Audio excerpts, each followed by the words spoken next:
नमस्कार दोस्तों, मैं हूं समीर और आपके लिए अभी मैं लेकर आया हूं पंचायती राज से संबंधित वीडियो, जो कि बिहार एसएससी एग्ज़ाम के लिए तो अति महत्वपूर्ण है ही।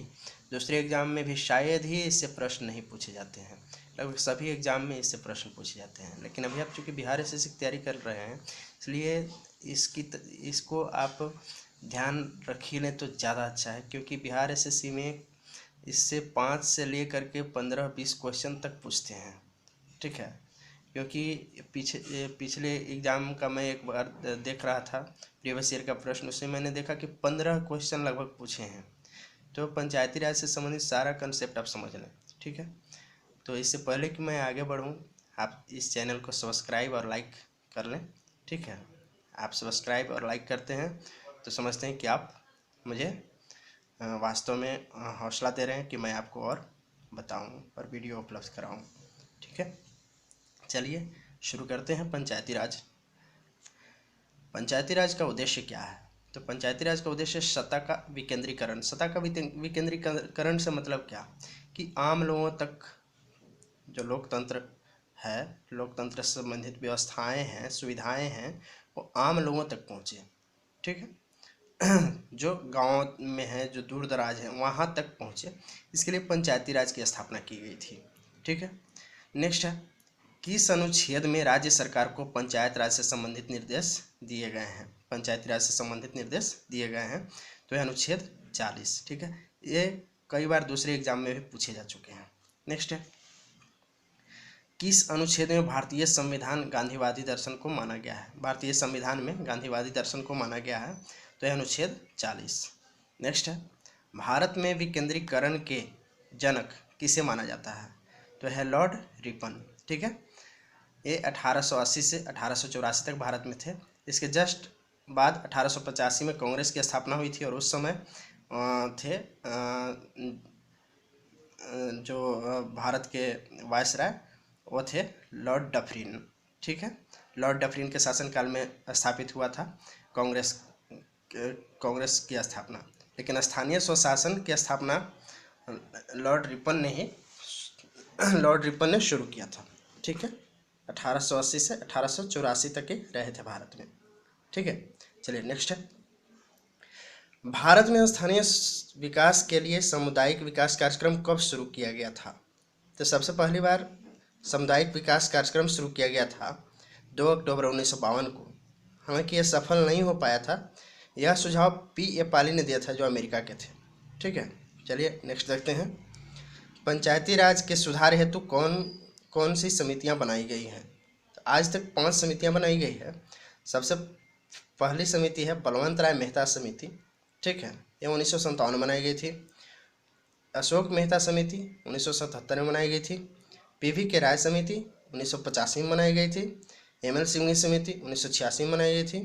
PK थुंगन समिति 1988 में बनाई गई थी। बलवंत राय मेहता समिति से क्वेश्चन हमेशा पूछते हैं। कुछ प्रश्न क्या होता है कि बलवंत राय मेहता ने किस पंचायती राज के किस तरह की अवधारणा को विकसित किया था? द्विस्तरीय, त्रिस्तरीय, चतुर्थ स्तरीय। ठीक है, तो इन्होंने जो कंसेप्ट बिल्डअप किया था पंचायती राज के लिए, वो था त्रिस्तरीय, और अशोक मेहता ने जो बिल्डअप किया था वह है द्विस्तरीय। तो क्वेश्चन दोनों से पूछा जाता है। ठीक है, ये दोनों ध्यान रखिए। और ट्रिक क्या पकड़ने का, देखिए, बलवंत राय मेहता 3 अक्षर का नाम है, तो त्रिस्तरीय। अशोक मेहता 2 अक्षर का नाम है, द्विस्तरीय। ठीक है, इन्होंने द्विस्तरीय पंचायती राज की संकल्पना विकसित की थी, कंसेप्ट दिया था। ठीक है, त्रिस्तरीय में 3 चीज़ होता है, ग्राम सभा, पंचायत समिति और जिला परिषद। द्विस्तरीय में उन्होंने कहा था कि ग्राम सभा नहीं होगा और सब रहेगा। ठीक है, चलिए आगे देखते हैं। नेक्स्ट है, पंचायती राज सर्वप्रथम कहाँ शुरू की गई? तो पंचायती राज सबसे पहले राजस्थान के नागौर जिला में शुरू किया गया था। बलवंत राय मेहता समिति की रिपोर्ट पर 2 अक्टूबर 1959 ईस्वी को जवाहरलाल नेहरू द्वारा शुरू किया गया था। ठीक है, चलिए आगे देखते हैं, सर्वप्रथम किस राज्य में पूर्ण रूप से पंचायती राज लागू हुआ था? तो पूरे राज्य में सबसे पहली बार लागू हुआ था आंध्र प्रदेश में। ध्यान रखिए, राजस्थान में सिर्फ एक जिला में शुरू किया गया था। ठीक है, नागौर जिला में। लेकिन जब पूरे राज्य की बात होगी तो सबसे पहली बार आंध्र प्रदेश में 11 अक्टूबर 1959 को। नेक्स्ट है, किस समिति ने पंचायती राज को संवैधानिक दर्जा देने की सिफारिश की थी? तो है एम.एल. सिंघवी और पी.के. थुंगन समिति।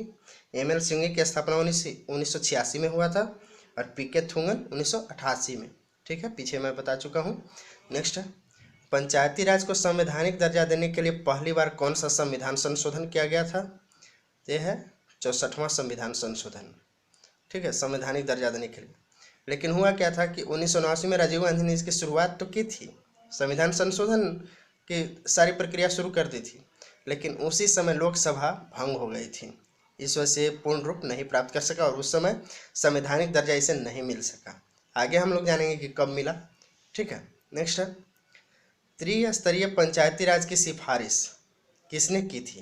तो पीछे मैं बता चुका हूँ कि त्रिस्तरीय पंचायती राज की सिफारिश बलवंत राय मेहता समिति ने की थी। ठीक है, नेक्स्ट है, त्रिस्तरीय पंचायती राज व्यवस्था में कौन कौन से इकाई होते हैं? तो कौन कौन से होते हैं? ग्राम सभा, पंचायत समिति, जिला परिषद। ठीक है, चलिए नेक्स्ट है, पंचायती राज के 2 स्तर पर रखने की सिफारिश किस समिति ने की थी? अशोक मेहता समिति ने। नेक्स्ट है, द्विस्तरीय पंचायत समिति में कौन कौन सी इकाई होती है? तो मंडल समिति और जिला परिषद। नेक्स्ट है, ग्राम सभा को समाप्त करने की सिफारिश किस समिति ने की थी? अशोक मेहता समिति ने। हालांकि इनके सिफारिश को माना नहीं गया था और अभी जो वर्तमान में पंचायती राज चल रहा है वो बलवंत राय मेहता के अनुसार त्रिस्तरीय पद्धति के अनुसार चल रहा है। ठीक है, तो आप इसको एक बार फिर से सुन लेंगे, देख लेंगे तो आपको याद हो जाएगा। ठीक है, जो थोड़ा बहुत अगर नहीं भी याद होगा तो, इसलिए प्लीज़ आप मेरे वीडियो से अगर अपडेट रहना चाहते हैं तो सब्सक्राइब कर लीजिए, ताकि जो भी मैं नया वीडियो बनाऊं तो आपको नोटिफिकेशन में तुरंत मिल जाए। ठीक है, ओके, थैंक्स।